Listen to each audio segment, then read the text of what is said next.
Welcome back to another edition of the Gabagools Podcast. I'm your host, Jeff. Been a minute. We're at episode 86. With me today, the Cuzzo, as always, wearing his Cubs jersey. How we feeling? Oh, feeling good, feeling good. First of all, 86. I did not write that down. Let me go ahead and get that on the sheet real quick. 86. I think our usual phrase here is "Who would have thought?" Right? Most people cancel after one episode. We just keep churning them out. Just keep chugging like Thomas the Train. You know what? Beautiful day outside. Woke up today, saw a high of 77. As everyone knows here on this podcast, I'm a big fan of weather. 77 is beautiful. Tomorrow's going to be just as nice. How about Wednesday? Did you check ahead to Wednesday? 43, I think the high is. What the fuck is happening?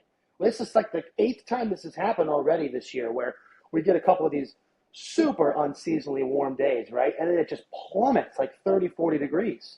Tom Skilling, what? Can we riddle me that, man? What the hell's happening here? Yeah, but we don't need Tom Skilling. We got our own Daniel Skilling here, who breaks down the weather. I was laughing with my barber about it though, because we were talking about how it's supposed to be super nice today. Try to get outside, get some vitamin D. And then it was funny because he's like, yeah. And then by Thursday, it's supposed to be rainy, shitty, all this stuff. And I was like, and we were just naming off different things raincoat, nice sweater or something. And then you have to wear sunscreen. You have to wear sunglasses. You have to bring your umbrella. Just so many different seasons in Chicago. It's so crazy. Yeah. But we have to enjoy the nice days when they come because, they're so far and in between and watch. In a month or two, we'll be talking about 90s. Yeah, in a month or two, we'll be complaining that it's too hot. There's way too much humidity. But you know what? Like you said, you gotta enjoy these days. Beautiful day. Go ahead and get yourself outside. Go for a walk. Go to a park. Go get a bite to eat. I don't really care what you do. Just get out. Get outside. One of my favorite it's not underrated, but I'm a big patio guy. I like a nice go to a patio, have a nice couple drinks, couple 238, Down with the brewski. A little brewski action. Gotta love it. All right, that's enough little catch up, but let's jump into the opening weekend for baseball. Let's kick it off hard with that one. Obviously, Cubs are 1-2, and then the Sox are 0-3. So Chicago. Tough start for Chicago baseball. Yeah, not great. But what I will say, the one positive thing I will say about the White Sox, Sunday's game, for one, Murakami has 3 home runs in 3 games. He's on pace for 162. Give him the MVP now.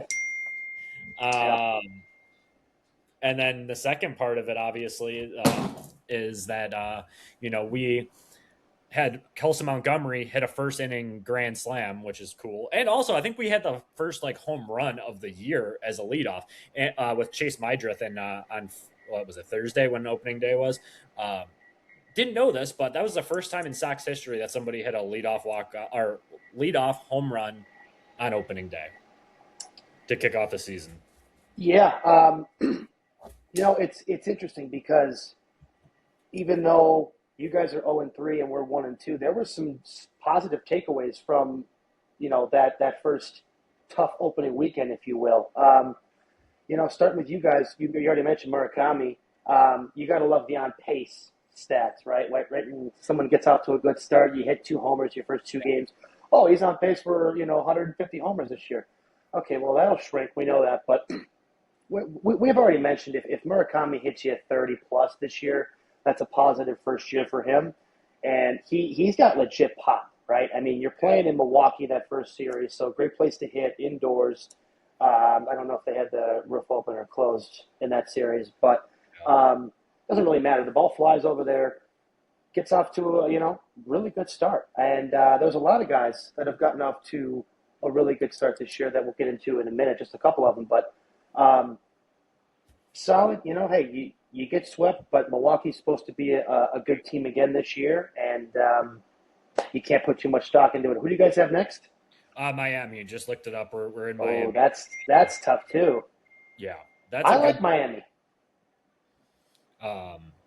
It's interesting. So, they look good, and your old pal Owen Cassie has been insane. Casey, He's on he's on a good pace. So you guys better hope Edward Cabrera basically goes off and becomes a Cy Young, because it's 3 games in. We're not going to make a big deal out of it, but I think Cassie is obviously just a product of being able to play and get that playing time, and he's going to go out and shove it. I already know, which is kind of funny for me to watch at least.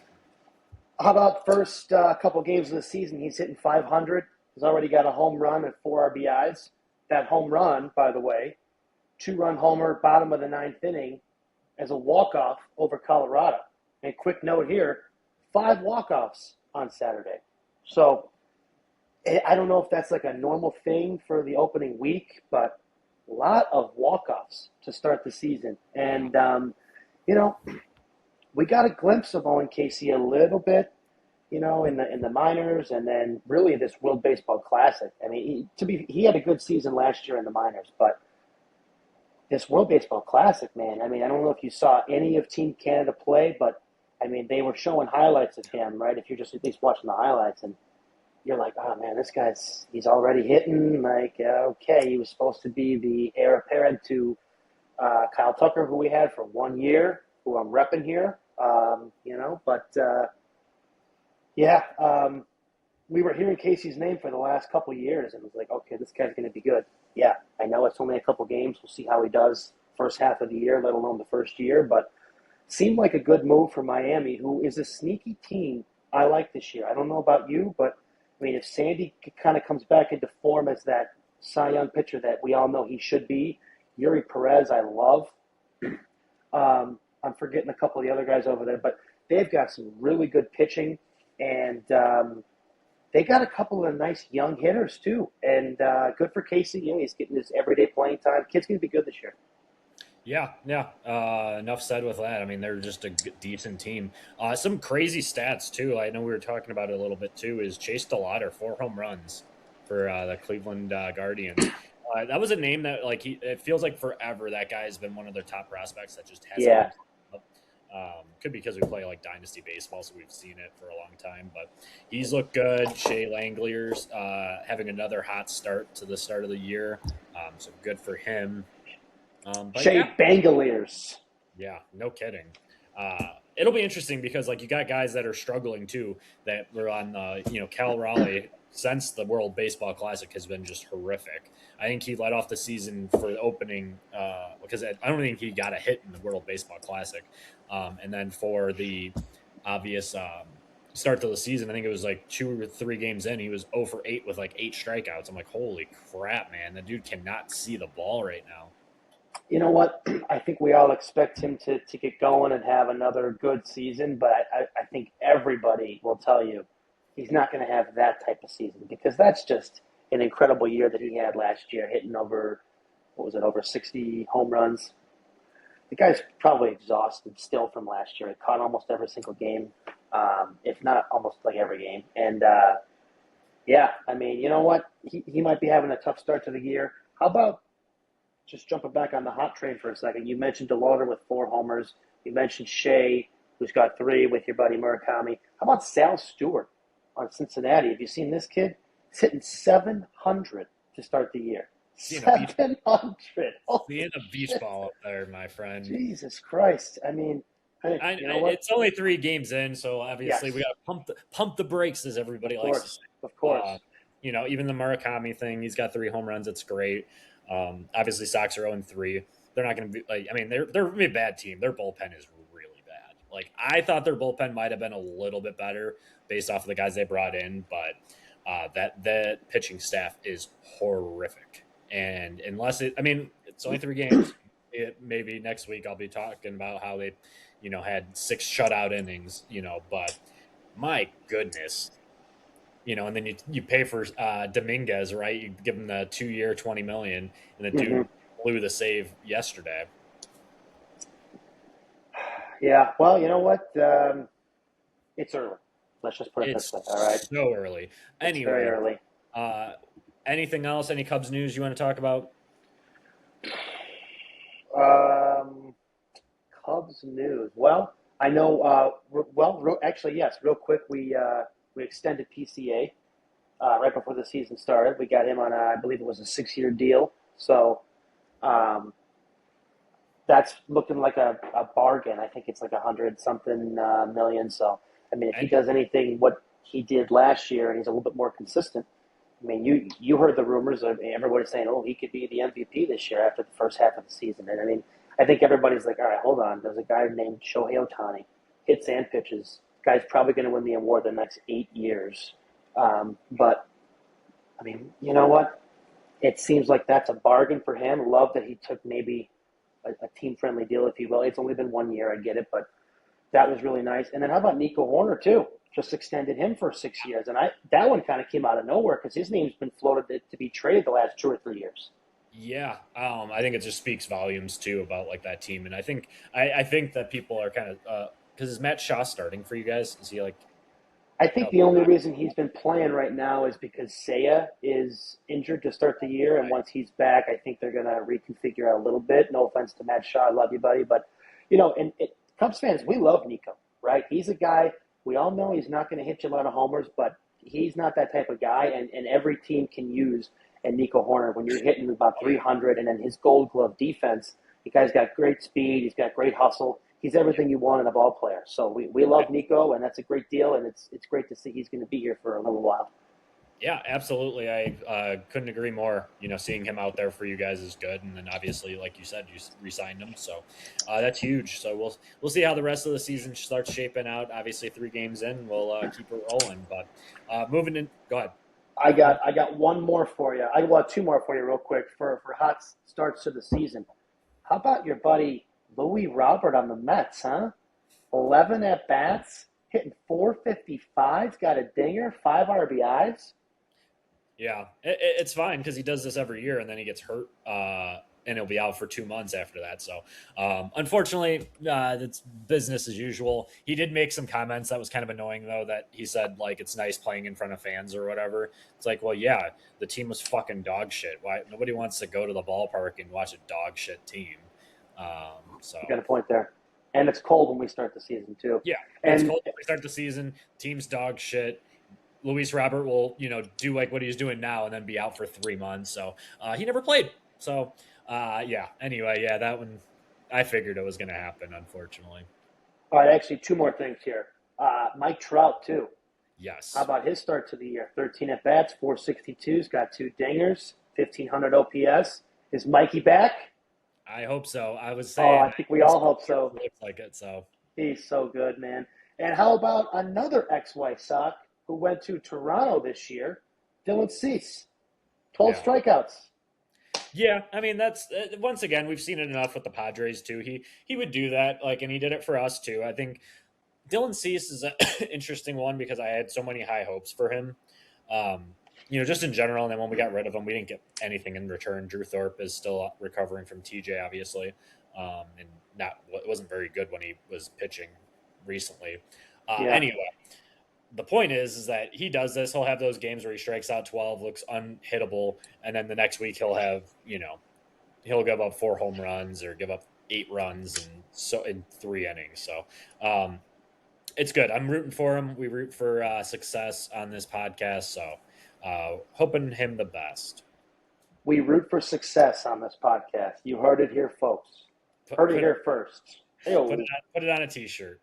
Now we have to talk about the tournament. Obviously, we didn't break it down like we normally do, but we will. I feel like the tournament went by so quickly too. Like we're already at always the Final does. Four. It's just like you blink and it's like holy crap. Yeah. Probably because like the first weekend after like first week like because it starts Thursday, it's like oh wow like it's already done. Anyway, how about your little Dukies? Literally the mental mistakes. I got a lot of shit from people being a North Carolina fan, so this is just so sweet that once again the Dookie Blue Devils choke every year, and it's delightful because so many Duke fans were in the mention saying, "Oh, Carolina blew a 19-point lead. They couldn't score in overtime. This, that, and the other. They got Hubert Davis fired." And what happened to Duke? They win a couple of games. They beat St. John's barely. They go and they play a UConn team. They have the ball with, we'll say 10 seconds left. I don't remember the exact time. And they turn the ball over when all you needed to do was just hold on to it, get fouled, go to the line. But instead, they try to throw the ball in the air. It gets deflected, and a game-winning three to seal it. Yeah, it's unfortunate because when you lose, I mean, this is why we call it March Madness, right? Um, the game winners just mean so much more, obviously, in this tournament than they do in the regular season. So when you see a shot like that, you're like, oh my God, you're like, all right, this is looking good. We got a chance here. We'll probably hold on. And then, was it the freshman from UConn, Mullins, I think, that drilled that? Yeah, it was Mullins. I don't know if he was a freshman. Drilled that 35-foot jumper. I don't know how far it was, but between the half court line and the 3-point yeah, line. no, it was a shot, and it's like, okay, I don't care if you're college or pros. I mean, there's in the pros we're shooting more threes now. If it's Steph Curry shooting that shot, that's like a layup for him. But for a lot of guys, for most guys, especially in college, that shouldn't be that's not a layup. So even like that shot, it's like, okay, maybe the kid's like a good shooter, but that's a tough shot to make. If you don't make that, you're not getting fouled there. So if you miss that, game's over, you lose. Kid threw it up, and one team was going to win. And I mean, UConn. I had UConn out the game before against Michigan State in my bracket, and that hurt. That hurt me a little bit. I was like, damn, I wanted to pick UConn too because UConn's been so good. Danny Hurley, I mean, you can say what you want if you like the guy or not. I kind of like him, and he's. It's because we like the fire. Because like everybody hates him, and everyone I talk to hates him. They hate his guts. They hate the arrogance and stuff. I like him for some reason. He's always yelling. I don't know if it's because we're fucking villains, and we just like that type of behavior. Like I don't know. He's wild. He isn't afraid to shoot the shit on it or call the shit out. I think that's the biggest thing. And yeah, it's hard not to like it because like it's just fiery. And then whenever there's a guy that like that's the thing. Like people hate Duke. People hate Coach K. Like I hate them. They were just differently because it's the way they carried themselves. Like we're Duke, right? Well, UConn is as much as we want to put them in the blue blood category, they were never really considered it until just recently and probably the last 10, 15 years where they started winning those titles. It's hard not to. And if they made the Final Four. I think they can absolutely get by Illinois, who's also a very hot team right now. You're talking what, three potential titles in 3-4 years. That's a pretty good run for Dan Hurley. And then, yeah.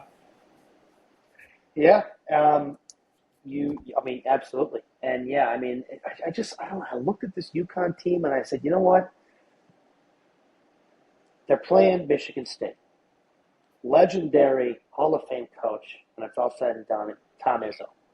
And I feel like Michigan State the last few years hasn't been as dominant as we're used to seeing them, right? They haven't been, what were they, a 3 seed, I think, this year? I actually thought they just didn't play well in that game, to be honest with you. If they would have played a little bit better, if they could have done anything on offense, Michigan State wins this game. They lost by 4. You lose it right there at the end. I mean, it's like, sometimes it's like, man, I get it. Any dog can win on any day, but just felt like that Michigan State team maybe should have won that game. But you got to tip your cap to UConn. They played better. And, they hung in that game against Duke. And you hit the game winner. And like you said, the Illinois game, that could be a barn burner because we know Illinois can light it up. So both of these games are actually going to be really fun to watch, I think, because both of them, just the way UConn's playing and Illinois has been really hot. It's hard not to. But yeah, back to Michigan State too. Like I feel like just in recent years they've had a lot of up and down, and they have a lot of hype. Like last year they were supposed to be a lot better than they were. This year they were kind of fluttering through the top 25. So it was kind of hard to get a good judge on them. And I actually work with a couple of guys I work with a guy who went to Michigan State. And that's what he said too, essentially, was like, it depends on what team's going to show up that day. I feel like that was a lot of teams this year. Obviously we saw Houston lose. That one was surprising. But Florida? in addition to that, we had Iowa taking out Florida in the second round. I mean, that was a 73-72 win, but it's madness. It's March. It's to be expected to have some sort of you know crazy game. But Michigan. Arizona and not Purdue because they already beat Purdue. And Arizona and Michigan's gonna be a fun game to watch. I'm excited for that one. That might be the game. No offense to UConn and Illinois, but I mean, I think That's a title game. I was going to say I think most brackets that are left, at least, had, or any brackets that just in general, more people had Arizona and Michigan than they did Illinois and UConn. So, yeah, that game's going to be crazy. Who did you take? I got Arizona winning it this year, but I got Arizona winning the whole thing as well. After seeing Michigan play some of these games in the tournament, I'll be honest with you, I'm a little worried because Michigan's looked really good, but Arizona, they started a little slow in that last game they played, but then they came out a lot better. Started scoring the ball like they should in the second half, and you're like, okay, if this is the team that shows up, they can beat anybody. So that's going to be a heck of a game now. Yeah, and Bryce James, just sitting on the bench and is going to get all the credit. So there you go. Yeah, fun tournament though. Upset wise, not a lot of upsets that were super crazy. Like I said, Iowa beating Florida was weird. Obviously Illinois over Houston in the fashion that they did, 65-55, just playing Illinois basketball. They took them out. And then obviously I do want to talk about North Carolina real quick too. Just let me get on my soapbox on that one. Them losing to VCU was just embarrassing in general. The way they lost was awful, but that was to be expected in this Hubert Davis era ever since Roy Williams left. I mean, you go back to that magical 2022 season where they did take out Duke. They beat Coach K at home. They took them out in the Final Four. They made the title game. They were up 15, 19 points at halftime against Kansas. They blew that lead in the national title. That was one of many circumstances that happened. It happened earlier in that same tournament with Baylor. So stuff you could work out, obviously. Okay, cool. Hubert Davis has the next year. Everyone's putting North Carolina to be the number one team. They made the title. They bring in back 4 out of 5 starters, right? They missed the tournament altogether. First team in history, I think it was, to be ranked number 1 and miss the tournament. Okay, that's strike 2 right there. Very mid teams after that, going into that season. Okay. You didn't have the personnel. You had to change it up. You bring in Caleb Wilson. He was terrific. He was out. I get it. That sucks. Shouldn't be making excuses when you're dropping as much money in the NIL as they did. That's where I have a big problem. Henry Vesser, he went out and played, he played his ass off, but, he wasn't as advertised as I would have liked. Kyrie Evans, I think it was, the guy that played at Colorado State last year. He barely played down the stretch. Luka didn't look very good, and he didn't get many minutes the last couple weeks, or last couple games at least. So a lot of issues. Now, should they have fired Hubert Davis? Yeah, he wasn't the guy. Nice player coach, probably a nice guy in person. He's not the coach of North Carolina. You can't go to North Carolina and expect 6-7 lost seasons anymore. That's not what we are. Go out and you get someone. I think I saw their link to Billy Donovan from the Bulls. I heard something about that. I saw it, and then I saw that they were putting a hold on it. I don't know if it's valid. I don't know what we're looking at with it. But that being said, I'd be okay with it. Obviously, he has a track record at Florida. NBA is far, far, far different than the college game. And I think he can go out there, recruit. He's going to have all the money in the world because it is North Carolina to go get the job done. I mean, I'm excited if it is him. If not, I would love to see them try to go get the coach from Florida. His name is skipping my mind. I had it written down too, but oh yeah, Todd Golden, I think his name is. If we could have poached him, I'd been happy with that. But you know what? It's fine. If we get Billy Donovan on a cheaper deal, essentially, cool. So, yeah. Sorry, Hubert. Sorry, Seth Trumbull. I mean, you went out, you played 4 years for Carolina, you busted your ass, and then didn't, last couple of years, it's just been, one and done in the tournament. You can't do that with Carolina. Yeah, they're a big brand. And, first round exit to VCU, I asked you, right? I was kind of going back and forth in my bracket. And I'm like, man, you know what? Best players out. Not really sure. I'm a little worried here. VCU's got some shooters. I went with VCU. I should have. I was thinking about it. I was like, man, North Carolina. I don't know, but yeah, tough year for you. We'll see if you get one of those big names. I mean, if you do, you guys should probably be back again next year, within the next year or two, right? So Yeah, because the coach's name is gonna like recruit itself. That's always the thing with Carolina too. Is like we're not the Duke of the world because Duke's all of their money. I don't know who their donors are, but like they're gonna get the recruiting class every year. So when you compare them, it's kind of hard. Carolina is always their bread and butter was getting the guys to stay to buy in for the 3 years and play that brand of basketball, and then go on and to the NBA after that. There's a couple good players that obviously went one and done, and that obviously hurt them too when you're not recruiting a top 5-star class, the Cooper Flags of the world. But I mean, you saw it right here. These recruiting classes that Duke has put out the last couple of years doesn't mean shit. So yeah, I mean, you know what? Duke should always be there. I mean, North Carolina is one of those teams you would think should always kind of be there as well, though. So they should. Yeah. And that's yeah. why Huber got fired, man. I mean, it's simple as that. Like, you can't go into you can't be one and done. That's the thing with them. You cannot be one and done at Carolina. No. So we'll see. I don't know. We'll see. Hey, I know someone who could maybe coach the Tar Heels. Who's that? This Gabagool right here. Yeah, maybe I should put him out there.